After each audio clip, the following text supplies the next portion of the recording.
Bonjour et bienvenue dans la semaine 6 de l'atelier virtuel DraftQuest, écrire une œuvre de fiction. Cette semaine, nous allons parler de la narration. Je suis éditeur et chaque semaine, je reçois toutes sortes de manuscrits. Les manuscrits viennent de gens qui, comme vous, sont des écrivains en herbe qui veulent être publiés pour aller à la rencontre des lecteurs. Non pas nécessairement pour avoir beaucoup de lecteurs, mais pour avoir des bons lecteurs. Les bons lecteurs sont les gens qui vont vous lire, qui vont vous comprendre et qui vont vous accompagner dans votre projet artistique ou intellectuel. Mais que vous ayez envie d'être publié par un éditeur comme moi, ou que vous ayez envie de vous auto-publier, et donc de prendre à votre charge le processus éditorial, dans les deux cas, ce qui va faire exister votre travail, ce sont les lecteurs. La narration, c'est ce qui permet de s'adresser aux lecteurs.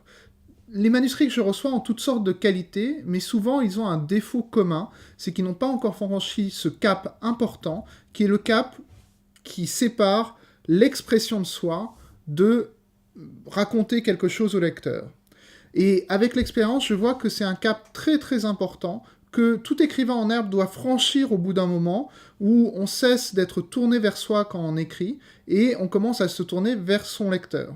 Et ce que j'aimerais cette semaine, c'est vous donner quelques pistes pour franchir ce cap si vous ne l'avez pas encore franchi.